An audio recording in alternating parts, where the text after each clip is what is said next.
Warning, the following podcast is a shit show, and the individuals you are about to meet are idiots. Their opinions, anecdotes, and advice contain zero nutritional value. This is the critical human condition and all of its strangeness. This is life, according to an idiot. Hey, everybody. Hello, welcome. Look who it is. Look who the Mothman dragged in. Oh, shit. Your two favorite hooligans. Back again with another mini-sode. Hey, it's me, Mo. and it's me, Jeremy. Oh, and we're talking about something that you told me and I don't remember because this is your domain for this mini-sode. That's right, it You is. prepped this one. Yes. Today we will be talking about the Flatwoods Monster. Hell yeah. Have you heard about this? Are you insinuating that because I'm also flat? So like everyone who's flat just knows each other? Okay, Is that what you're saying? how are you using the word flat? Is that derogatory? It's not derogatory. It's a fact of my anatomy. Okay, I want to make sure you're talking about that. No, but that would have been a sick burn if I was willing to stoop to that low level. The Flatwoods Monster is also known as the Titless Monster. The Flatwoods Monster is, I think, one of the... Important is a weird word to say when you're talking about cryptids because it's innately unimportant. But... Well, hold on. It's given us a job. It's true. It's true. If you treat this, like our show, as like a college course almost in the paranormal, the unknown, and the unexplained, the Flatwoods Monster, I feel like, is required reading. Okay. It's like one of the earliest UFO-related monsters. It's kind of funny looking. If you see a drawing of it, it looks like it was the first monster ever. It's wearing like a metal dress, and it has big glowing eyes, and it's a floating humanoid. Well, now I just feel kind of ashamed because I've never looked into the Flatwoods Monster. Google the Flatwoods Monster. See what this guy looks like. Do you see the images? Yeah. It looks kind of like an alien. Yeah. A little bit. You know what it looks like? It looks like 60s aesthetic, kind of like Jetsons, like what they thought a housemaid would look like a robotic one. Right, yes. You know what I mean? That's kind of what it looks like a made robot from the future who went crazy and killed the family. For sure. It's definitely a girl. That's the vibe I'm getting. But a girl in the sense of like how a child would differentiate in a personal drawing what was a girl and what was a boy. It's got a dress on and like big hair. Big hairs. So just to get into it, the Flatwoods Monster, otherwise known as the Braxton County Monster, the Green Monster, Braxy, or the Phantom of Flatwoods, it is considered a staple figure in fringe American folklore. The Flatwoods Monster is another quintessential cryptid born out of the early flying saucer craze that captivated post-war America. As the country settled into the atomic age, people turned their eyes to the sky, which was now buzzing with jet planes, new experimental aircraft, and mysterious saucers folks were calling UFOs. What a time to be alive this was. Absolutely. Like World War II, we just dropped a bomb, and all of a sudden, the suffragette movement was like, never mind, we want to be housewives. and like, I think weed was now a thing. Yeah. Jazz cigarettes. Oh, yeah. And orgies. And acid. Was slowly creeping in on a conservative America. Yeah. And disco. And disco was like, that's fucking 70s and 80s. Hell yeah. Okay, well, yeah. So not disco, but disco's later. Hell yeah, disco in 30 years. Guys, this is going to be a big thing. Just you wait. Yeah, just wait. So starting with the pilot Kenneth Arnold's benchmark sighting of several unidentifiable aircraft making impossible maneuvers over Mount Rainier in 1947, the press and the entertainment industry would aid in popularizing and mythologizing the idea that aliens were visiting Earth by way of flying saucers. Man, that's just fact. It's just fact, baby. And we talk about Kenneth Arnold's first UFO sighting in, I think, several previous episodes. We have an episode that's just about UFOs, and I think that's where we go into detail. But just a quick thing, what's interesting about that is the flying saucers, as you see them in old movies, the flying discs, were not what Kenneth Arnold saw. He described crescent-shaped aircraft that he couldn't understand what the fuck they were. They were skipping through the sky in a motion that was like if you were to skip a saucer.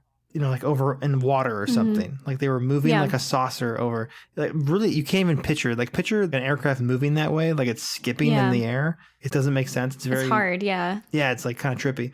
So that kind of kicked off this new thing of like, oh, it was a flying saucer. And then everybody started conveniently seeing flying saucers, which is like weird mass hysteria, thought virus kind of stuff. Yeah, well, it's either that or it's like, hey, this is brought to people's attention all of a sudden to where they weren't looking at the sky before, but now they are, and they're noticing these things. That's a huge thing too. Whether or not they were alien aircraft or not, this is the atomic age. Again, like we're inventing all new kinds of jets and stuff, like all kinds of weird shit's being experimented in the sky. But also, if you think about it, if you want to open your mind up, after the nukes just dropped, we're doing all kinds of crazy advanced technology stuff for the first time. If there were like extraterrestrial spectators from somewhere else, this would probably be the time when they'd be like, we got to keep tabs on these people. They're doing weird shit over there. Yeah. We should watch how they progress. So anyways, into the 50s and 60s, countless eyewitnesses, like we just said, across the US and the world reported seeing UFOs in the sky. And in rare cases, people claim to see or directly encounter entities believed to be the occupants of a UFO. These entities varied in description from absurd monsters and little green men to beings near identical to the average human. The Flatwoods Monster was something in between, a towering alien creature with a faintly humanoid form. So, on September 12th, 1952, a group of boys were playing on a field next to the Flatwoods Elementary School in the town of Flatwoods, West Virginia, which is in Braxton County. So some of our key players are brothers Edward and Fred May, and their friends Tommy Heyer, Ronnie Shaver, and Neil Nunley. At approximately 7:15 p.m., they saw a bright light in the sky. The boys looked up to see what they described as a fireball soaring overhead, arcing across the sky and crashing onto a distant hilltop. The group ran over to Edward and Fred's house to tell their mother, Kathleen May, about the fireball, and the boys were keen on venturing out to the hilltop and looking for the crash site. So Kathleen joined them, both out of concern for the children's safety, I can assume, and probably genuine interest in what the fuck was going on. Right, naturally. Of course. I would totally do that. I would not be like, that's unsafe. I'd be like, okay, I'll go with you, but I want to see what's going on. Right, yeah, like... Let's all die together. I don't give a fuck about you. I just need to satiate this curiosity. Yeah, I'll put all of our lives at risk as the fucking chaperone. Kathleen brought the family dog, Richie, with them, and also enlisted the help of neighbor and National Guardsman Eugene Lemon. Also, what a fucking name. Eugene Lemon. His parents knew. I feel like he cannot kiss good. That's a guy that does not do well with the ladies. Eugene Lemon. Yeah, I feel like it's either that or total suave, like... True, could be a total James Bond, like... I picture like a Jimmy Stewart, like, wait a minute. Very hesitant and tall and gawky. Oh. Like he wants to be in the army, but he's in the National Guard, and like he's trying to prove himself. I'm Eugene Lemon. Eugene Lemon. Complete. We made all that up. He probably was a totally normal guy. The kids directed the group to the hilltop where they saw the fireball land, which resided somewhere on the property of farmer G. Bailey Fisher. So this fireball was a meteor. Well, hey, don't... Wink. Hey, wink. Wink, wink. As they neared the top of the hill, they experienced a strange metallic stench that caused their nostrils to burn and irritated their eyes. Kathleen later mentioned in a later report that as they neared the crash site, a wet fog began to roll in, shrouding the hilltop in a misty haze. When they reached the hill's crest, the group witnessed a pulsing red light illuminate in front of them, similar to the color of the fireball that the boys had seen. The pulsing light appeared to be coming from a smoldering ball of flame that sat in a shallow crater, and this was only according to one account I could find. Okay. For the most part, they were all on the same page with what they saw, but only one of them went into detail and said that they saw a like flaming something in the ground. Didn't mention how big it was. But so the group saw a strange silhouette shift through the flashing red fog. Eugene Lemon aimed his flashlight in its direction and for a brief moment revealed a startling figure whose baffling appearance would be seared into each of their memories indefinitely, just as it remains to this day in American pop culture. Wow. I think it's like a fun idea that what if this is some futuristic maid type thing? UFO landed, this little bitch got like jutsted out and left. This little bitch. This little maid bitch. And they just like see her and they're like, holy fuck. Oh my God. But she like doesn't know what to do. You know, she's just like a little robot. Right. Her owners are gone, so she just wanders around trying not to get caught, and people occasionally see her and they're like, ha, what? Hey. Robot dress. Who's that pretty lady? Who's that pretty lady with big hair? Ew. And no legs. No legs, just how I like them. They have legs that go on for nowhere. So the monster looks, honestly, like just, like we said before, very ridiculous. Mm-hmm. So I'll describe what it looked like. It was roughly, as they described it, roughly 10 feet tall. It had a head shaped like a spade. It wore a dark metal dress, kind of like a dark green color. Mm-hmm. Its hands were twisted and clawed. It had 2 large eyes that glowed orange. Lemon, who aimed the flashlight at it, described a tall, quote, man-like figure with a round red face surrounded by a pointed hood-like shape. Kathleen May's report mentions the clothing-like folds along its green body, which is why it's interpreted as a dress. Okay. So she noticed some folds. When they saw the monster, it made a hissing noise and glided toward the group, prompting Eugene Lemon to scream and drop his flashlight. And then that's when everybody ran away. So they see, just for a brief second, they all share this like horrifying sight, this reveal of like the weirdest thing they've ever seen eerily float at them. Mm-hmm. So later that night, members of the excursion party experienced unusual health issues, such as throat irritation, nausea, and vomiting. Technically, the one who vomited was Eugene Lemon. Oh my God. Of course, yeah. He was so terrified by what he had seen that, according to a local who met with the group later that night, he was throwing up at the police station when sharing his account. Sharing his account to the sheriff. Wow. Poor Eugene. I kind of love him. However, as noted in a related article on Braxton, West Virginia's website, the symptoms experienced by the group, which is throat and eye irritation, nausea, vomiting, are all common symptoms of exposure to mustard gas. Whoa. Okay. There wasn't gas that came out of her, though, right? Or was there? Well, there was that smoke, like fog that was around them. That was like flashing red.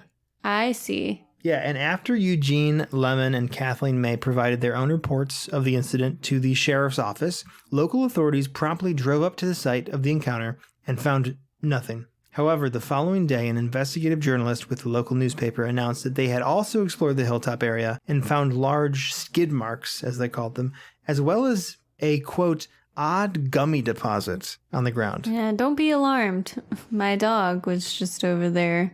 If you know what I mean. Vomit wasn't the only secretion that Eugene spilled immediately. What I think is interesting, though, is, I think I'll go into it a little bit later in my notes, but it seems that on their way to the sheriff's office, they probably told everybody in town what had happened, or the boys did at least. Mm-hmm. And they're like pissing and shitting at the same time and vomiting. Eugene was just splooging and vomiting and screaming. And then they're like, yeah, so actually like this thing like came out of the smoke and whatever. And Eugene is just like projectile vomiting all around them. Actually, those skid marks were Eugene. Those skid marks were, yeah. He deposited the gummy and then he skidded. So a lot of people rushed that site before the sheriff's deputies could get there.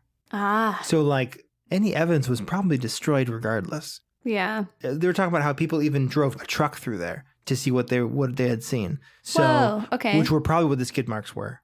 But whatever was there, the authorities got there way too late. I also want to add a second sighting, potentially, that had happened on September 13th, the next day. Another incident was reported about 20 miles south of Flatwoods near the community of Strange Creek, which is like the perfect name, obviously. Strange Creek. Yeah, right. Flatwoods and Strange Creek. Right. It feels like a TV show. Yeah, it feels like a shitty like CW show. Yeah. So this is technically still in Braxton County, West Virginia. That night, George and Edith Snitowski were driving down Route 4 with their 18-month-old son in the back seat. The family's car suddenly broke down, and George began tinkering with the vehicle it found little success, was trying to figure out why the car just stopped out of nowhere. Alone on a deserted rural road, the couple began discussing their options when a pungent, sulfurous odor quickly overtook the air around them. So foul that it made their toddler begin to cry. So, which is I wrote that. It feels weird to read. Yeah, well, I mean, like anything can make a toddler cry. Yeah, no. If you give them a cupcake, they might cry. Yeah, what the fuck is that? Soon after, a disorienting bright light illuminated the dark road in front of them. In the light, they saw a man-shaped creature estimated to be about 10 feet tall or more, floating above the road directly in front of the car. Though vaguely similar to descriptions of the Flatwood Monster, this creature did not have the distinguishing spade-shaped hood. Rather, it had a reptilian head and face that was described as bony. Huh, okay. The creature floated over the car, dragging a clawed, lizard-like hand across the hood of their car before drifting off into the adjacent forest. As soon as the creature cleared the car, as soon as it completed its little eerie crossing over the vehicle, George was immediately able to start the car engine and continue driving. So it was like just when it appeared to them, it messed with the car. Interesting. I guess like a reptile head could look like a spade a little bit, like if it's like looking up or something. It could, or like, okay, if you're talking about the monster, as improbable as it is, if maybe that was a helmet it was wearing. Yeah. You know? Yeah. Big glowing eyes. That's true. And a weird spade shape. It could be wearing like a weird, their version of like an astronaut helmet. I like the way you think. Illogical and quick. This account didn't make it into print until 3 years later in 1955 when the Snitowski's story was picked up in an issue of Male magazine. Oh my God. Like male as in M-A-L-E? Yes. The magazine for men. Oh my God. Tales of monsters and women who can't defend themselves. Please, we have so many damsels. Where are the men? I think I looked up covers of this. It had like an incredible cover. I'm just imagining like half naked men and there's like bulges in there. Yeah, these covers are absolutely hilarious. So many covers where there are shirtless men in like a survival situation defending themselves against an ambush of small creatures. Huh. Like there's one where a man is on a life raft and he's like trying to rip off a bunch of monkeys off of him. There's one where there's like a bunch of crabs he's trying to rip off of him. There's one where there's a snake wrapped, or no, an octopus wrapped around him and a screaming woman. It's just incredible. More monkeys. Oh, yeah. I remember seeing these. Yeah, turtles. On like a Reddit or something. But yeah, they're just like really bizarre. And they're like kind of homoerotic a little bit. Oh, incredibly homoerotic. Wow, I kind of want these like printed off and I want them I know, right? hung up in my room. All stupid looking. It's always like a woman being strangled by a snake and the man's like watching. Yeah, there's one with like otters or like ferrets that I'm looking at right now. Yeah, I saw that one too. He's just like strangling a bunch of otters. Yeah, that's from Man's Life, which is a different. Here's the thing. No one's ever known how to like market towards men because like you don't have to. Yeah. Especially back in the day, like everything was innately marketed towards men. I think of companies that try to like man wash, if that's a term, like this is just for men. Mm-hmm. And it's balls, dirt, rust, dicks. Yeah. Blood. Like men's deodorant, it's always like steel, oak. It's not, and then women's, it's like lavender sunset. And men, it's like door handle. It's never like, it can't be anything that's flowy or like it elicits an image that isn't just like a hard metal bolt, wood, knife, gun, axe. This is my prediction. Those kind of companies and those kind of products are going to die in like 20 years, within 20 to 30 years. Because like Gen Z. Or just conform. Yeah, are just like not about gender norms. Millennials borderline are not about gender norms. Or just masculinity in that way. Yes. Where it's like there's no need to compensate really anymore, I think, socially. I agree. Like no one's gonna know the name of the deodorant you're wearing. They're just gonna know if it smells good or not. I'm just tired of smelling like wood all the time. Like and it's not even wood. It smells like my grandfather's bathroom. Like it just smells strong and unfuckable. That's what it smells like. That's the thing that I've noticed too, is like whenever I try and look for perfumes, it all just smells like my grandmother. Yeah. And it's like uncanny. It's all rose. Like they all just kind of smell like rose. And that's definitely like a grandma smell. Roses don't smell that good. They don't. I always thought that. They look pretty, but they smell like almost nothing, but also this isn't like a smellable flower. Yeah, it's like almost offensive. Like whenever I see someone get like after a show or like on TV, when someone's giving like a bouquet of roses and they smell it, it's always like, what are you smelling? It's a rose. It mostly just smells like a plant, I guess. It smells like the room it's in. But yeah, so back to the story that appeared in Mail magazine. A skeptical observer might argue that this story could be a fake because it wasn't made public until years later, which I do think is kind of fishy. Any story that's like, oh, it happened the next day and we learned about it 10 years ago. I'm always like, this was probably big news. The person would have seen it in the paper. They're in the same county. We would have heard about it earlier. Still a very weird story. Also, this one specifically, I think, could be a misidentified bird because West Virginia has a ton of big nocturnal birds. Yeah, we talked about that in like the Mothman episode. Yeah. As well, like the crane or whatever. Yeah, sandhill crane, which I don't know if we're native to the area. They may have been. But there's a ton of different owls, and this could have totally been an owl. You know what I mean? Like the reptilian claw they saw that's on owls, any bird, but an owl's feet are like fucking, they look like lizard hands. Or well, then explain the electronics, smart guy. Owls do that all the time. My family used to always say there would be, electrical disturbances. And, my tenure watching Ghost Hunters says the same. When ghosts are around, there are electrical disturbances. So this is true. It has to be paranormal or that ghost is haunted. Or not that ghost, the owl. The owl's haunted. The ghost is haunted. The mystery of the haunted ghost. Or a shitty car. It's a weird thing. I feel like if you're a native of West Virginia, though, you probably would be able to discern that. But if that fog rolled in, did a fog roll in for this, or was it just the stench? I feel like you're being very optimistic about people noticing their surroundings. Like, do you know the native birds in your area? Well, okay, even more so to that point, though. If they didn't know the native birds in their area, then they would easily misidentify it. You just reprove my point, motherfucker. Birds can be reptilian. Dude, birds can be fucking scary looking. Yeah, they can be ugly. A barn owl, which we'll talk about later, which is also what they think Mothman might have been. Skeptics. I mean, the theories for Mothman are all over the place. And I love Mothman too much to ever question it too closely. I met someone with a Mothman tattoo yesterday. I would totally get a Mothman tattoo. I 100%. Well, we planned on it. We're getting one. That's right. Together, jointly. Okay, yeah. We got to do that someday still. But also interesting, though, that this is like another similar West Virginia monster within a decade of each other. Well, I think less than, a flying, glowing-eyed monster. Right, with claws and electrical disturbances. Disturbances, absolutely. Absolutely. Mothman was a huge thing. Mm-hmm. So I want to explore a little bit more about the debunkment. Is that a thing? I don't think so at all. Debunkment. Let's debunkify this. Most skeptics and critics believe that the Flatwoods Monster can be dismissed as a large bird misinterpreted as something unearthly due to poor light conditions and possible environmental confusion because there's a lot of fog and whatever.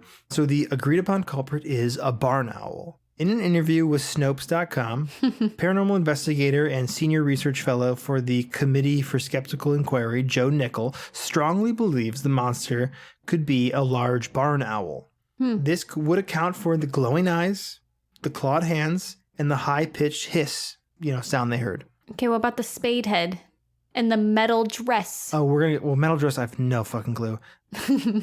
This was a metal barn owl. So Nickel theorizes that the light the boys had seen was a falling meteor, and that the group had stumbled upon a territorial female barn owl protecting its chicks. So think about it. It could have been on like a tree, a weird looking tree, and they saw that as the body. Like they only saw it for a split second, and there was fog in the area and there was fire nearby, and they just had a flashlight. Yeah. This is the 50s in a rural town, so there's no light pollution. It just feels real creative for some kids in the 50s. They were real dumb back then. Okay, so does the fucking floating spade head metal dress. An owl. Well, that's what I mean. Yeah. That's what I mean. It's real creative. No, I thought you meant the owl was creative. No, it's so creative that how could they have made that up? That's true. I mean, I agree. I mean, also the adults saw it too. Everybody mistook it for the same mistaken thing, which is interesting. So around that time, a similar meteor was spotted in the sky across 3 nearby states. So it very well could have been a meteor. According to Nickel, the meteor likely hadn't landed on the nearby hilltop, but merely gave the appearance of doing so due to its bright light and disappearance behind the hill. This is a common illusion with meteors. When they land over a horizon line, it looks like they're landing closer than they are. When in reality, they keep on going. Because the Earth is curved or something? I don't know. The jury's still out on whether or not the Earth is curved. So the sheer brilliance of a meteor's light can make them appear to be flying much closer as well than they actually are. So while they thought it was flying just overhead, it could have been super high up in the sky still. Yeah. As for the noxious mist, Nickel attributes the scent to a putrid-smelling grass that's native to that region. And the mist was just regular fog that forms around that elevation under the right conditions. Additionally, he claims their troubling health symptoms as psychosomatic, brought on by their anxiety and panic. It seems like there are a lot of factors that have to correlate in order to make this experience happen. What if it was just that experience that happened? What if it was just a Jetson metal lady? Yeah, come on, guys. Can't we just agree that it was easier. just a futuristic metal maid? Yeah. Can we stop this crazy shit about it being a native species bird? So first of all, they're saying that the meteor was just a meteor and it was actually far away. And there was this native plant only in that area that ripens only at that time. And there was just too much fog in the area and there was limited light source and they were panicking. And it was a barn owl that was hissing, and it also is protecting its young. Potentially. And it was also menacingly perched in a specific way in order for it to look scary in like a metal dress. Okay, but to be fair, that is a lot more bullet points than to when you're defending the metal dress lady. All you can say there is, she was wearing a metal dress, and she was real. Look, do we know aliens? No, they could be anything. So true. They could be owls, for all we know. They could be out. What if, could you imagine? Can you imagine the fuckery of that? They're like, I'm certain this is a barn owl. And it's like, well, you're not wrong, but it's an alien owl. Yeah, this whole time we had no idea. The gliding motion, this kind of sells it for me a little bit. The gliding motion and the large stature of the monster vaguely resembles a barn owl with wings fully spread, swooping down to scare off predators. Because they say it glided towards them. Mm-hmm. And, that's an owl, that a bird flying with its wings looks big and confusing. And when Eugene Lemon shined the flashlight at it, the light would have caused the bird's eyes to reflect red or green. Mm-hmm. Not to mention, barn owls have heart-shaped faces that look more person-like than regular owls. Look up an image. They do have creepy faces that look kind of ambiguous and not like normal owls. Okay. Yeah. And it's a spade shape. Like an upside down spade, though. Yeah. It's a weird looking owl, right? Like if you shine a flashlight on that in a dark forest, that would probably freak you out. Yeah, no, that would freak me out. It has this one has a long neck. Do you see the ones where they're like extending their necks? Yeah. 'Cause that looks creepy as fuck. The body, which all witnesses gave vague descriptions of, was not a body at all, according to Nickel. He theorizes that the owl had been perched on a branch, giving the impression that it was a face on a tall body. Most importantly, barn owls have pale faces framed, like I said, in a heart-shaped pattern or an upside-down spade. Nickel also notes that since barn owls are nocturnal and stealthy, it's possible no one in the group had ever seen one up close in direct light, despite being locals. Okay. And the barn owl's unique hissing screech is distinctive and haunting. In his interview with Snopes, Joe Nickel closes, I like this, by emphasizing that he does not believe the sighting to be a hoax and that the witnesses truly did see something real that terrified them. Okay. So he's always emphasizes, like, respect the witnesses. I mean, regardless, that was traumatizing for them. Yeah, I mean, it might as well have been real to them. It was, made Eugene Lemon throw up. So I've never been that scared that I threw up. Right. So it's relevant to note that at the time of the sighting, local law enforcement, like I said earlier, was already on patrol responding to several calls regarding a downed airplane. Okay. This could mean that the meteor was actually a plane, or the plane was misidentified as a meteor, or vice versa. But the commotion around the alleged plane crash, meteor, and monster sighting led to droves of locals exploring the hilltop and surrounding property where the monster had been seen, leading authorities to rule that any relevant evidence to the Flatwoods Monster sighting had been destroyed by curious locals. So, in closing, personally, I lean more towards Nichols' hypothesis. I don't want to. Shocker. Shocker. Shocker. Lame idiot. You always want to go on the path of science, and I just find it disappointing. Oh, how the tables have turned. Remember when we started this podcast and like we were the exact opposite? We were. Talking about it more has only made me more of a believer and you more of a skeptic. There's a point somewhere midway through the podcast where we were in the same mindset. I know. Yep. And that was the best. That was the best part. That was the best point. Now we have been growing farther apart in our ideology, but I'm going to be the nerd and take the science lane. It reminds me of, do you remember that video where it's like, I know more about American Girl dolls than you do, idiot. It's like that. Yeah. It's like that. Oh, fine. It was an owl. Cool. Whatever, loser. You think an owl can do all that? Okay. It's aliens. But like all great paranormal legends and tales of high strangeness, it doesn't fully wrap it all up in a nice bow. If we take the witness's description at face value, a territorial owl only answers so much. Whichever side you take, real or fake, you have to partake in some mental gymnastics to make it work. Both sides don't totally make sense, which is really fucking weird. All of the witnesses' recollections of the monster's appearance match pretty identically, which is always a good sign when you're looking at stuff like this, if their stories are consistent with each other. And I find it hard to believe that out of roughly 7 or so key witnesses, no one doubted the agreed upon consensus that they saw a 10-foot tall alien floating around in a metal dress. You know, not a single person saw feathers or a beak or defined wings. That's weird, right? Like that is weird. You know, not one of them. But on the other hand, that description is so goofy and improbable that if a giant floating monster was lurking out in the West Virginia wilderness, how did no one else see it after them? There was that one couple, but I mean, like... So it hasn't been seen since by anyone else? It hasn't. It's not like a reoccurring thing. People don't see it anymore. It was just this one story. The one-off. There may be more stories, but no mainstream ones. No ones that are, like, highly regarded or whatever. So it's kind of like the Frog Man, the Loveland Frog. Right, yeah. People don't... That was like a weird little one-time thing. Remember, they thought that might have been a iguana on its hind legs. Yeah. Well, it was like a couple times. They had like a few sightings. Yeah. Oh, they did. But they were just really far apart. That one's really weird with the fucking the wand. The cop that saw the frog with the wand. Yeah. That makes no sense at all. That's a real weird one. That one I can't help you. I can't be on the side of... Yeah, that one I put my hands up and I go, I don't know what the fuck that was. But yeah, so history shows us that humans are pretty shit at accurately observing the most mundane occurrences, let alone ones that cause you to be in a panic. Ooh, this reminds me of a study that I saw recently, and I feel like it kind of explains this pretty well. The study was people were given a color card, like a color swatch, like a paint swatch kind of thing. And they were given like a minute or two to look at it and remember what color it was. And afterwards, half of the people who looked at the card were asked to describe the color, characteristics, whatever they could say to like explain what this color was. And then they tested all of them to see who could then correctly identify the color. So they, had that color swatch and they added maybe like 4 or 5 others. The group who had described the color only got it right like 30% of the time, and the group who did not describe it got it correct like 75% of the time.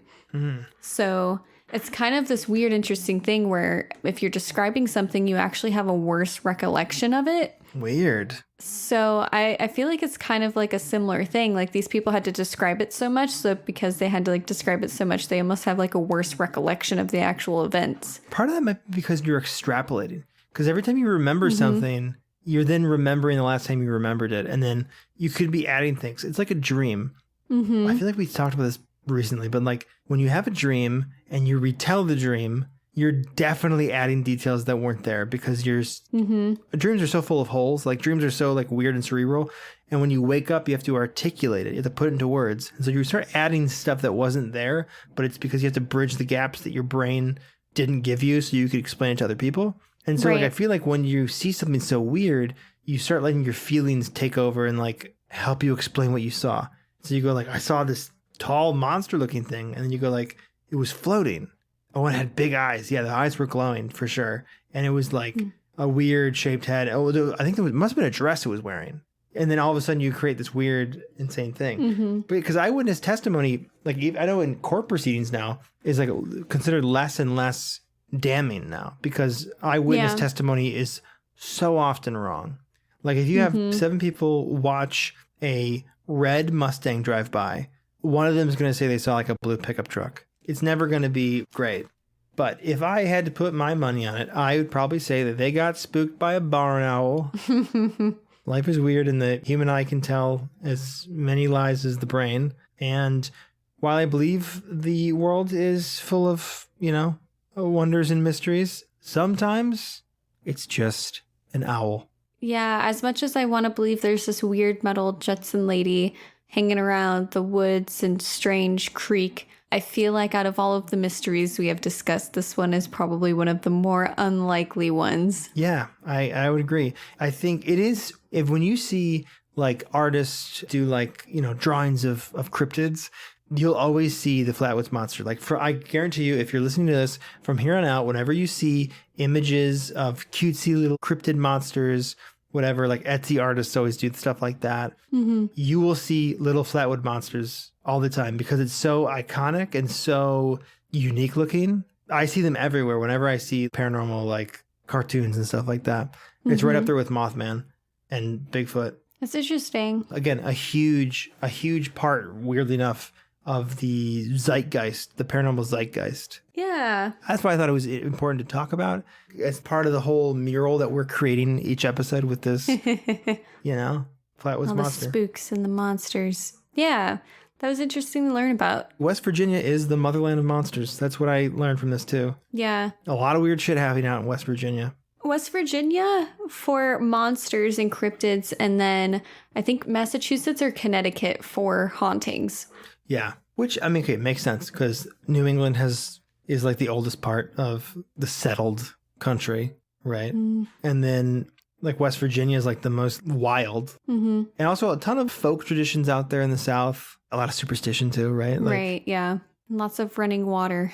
Lots of running water. And again, I mean, this was not far from, relatively speaking, this was not far from Point Pleasant where Mothman was sighted. It's like a 2-hour drive. What if they're the same? Hey, who knows? Our boy's back. Another thing that was sighted, thunderbirds is another like cryptid thing you'll hear. They are massive flying creatures seemingly borrowed from Native American mythology, and in Native American beliefs, thunderbirds are symbols of power, capable of creating thunder by clapping their wings and cause lightning by flashing their eyes. Tribes across North America shared similar legends, and for decades, unexplainably large and unnatural birds have been sighted over West Virginia. Oddly enough, in Braxton County, a boy was reportedly carried away by what was called a monster bald eagle. The 8-year-old, this happened in, I want to say it was like 1912. An 8-year-old boy was playing in a field when his father and brother watched the largest bird they'd ever seen snatch him up and carry him off. The boy put up enough of a struggle that the thunderbird dropped him, and he was seen flying away into the mountains. And this would have taken place in a town 40 minutes north of Flatwoods. Okay. So the area has a ton of weird birds. Weird shit. Weird prehistoric birds snatching kids up. I guess, too, I read this, maybe it was on the Braxton County site that I was reading, but I guess there was, like, the TNT area where Mothman is. There was a similar site near Braxton. Of a kid being taken? No, like, remember the TNT area with Mothman? Oh, yeah. That weird, weird military testing ground full of toxic shit that I thought Mothman lived at. I guess there was, like, something similar near Braxton, apparently. I'm not sure if that's true. I read that in 2 different places, but it didn't feel very concise. But I know there's military bases in West Virginia for sure. So I wonder if it could, who knows? It could be like a weird result of like radiation, toxic waste or something. Something weird. Something fun. Interesting. Yeah. So that's it. That's the Flatwoods Monster. Now you know a little piece of history about the paranormal. Yay. Thanks, Jeremy. You're welcome.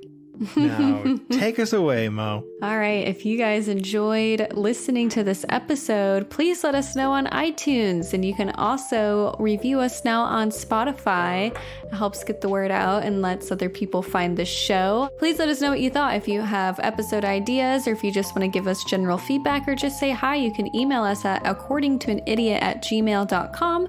You can also stay up to date on our episodes when new releases are coming out or our general artwork by following our Instagram at According to an Idiot or our Facebook also at According to an Idiot, or you can stay up to date on our Twitter at Idiots Accord, and you can follow our Patreon. We have early access to episodes, ad-free listening, lots of extras. We're doing a creepypasta series now, so if any of that interests you, be sure to go over there and check it out.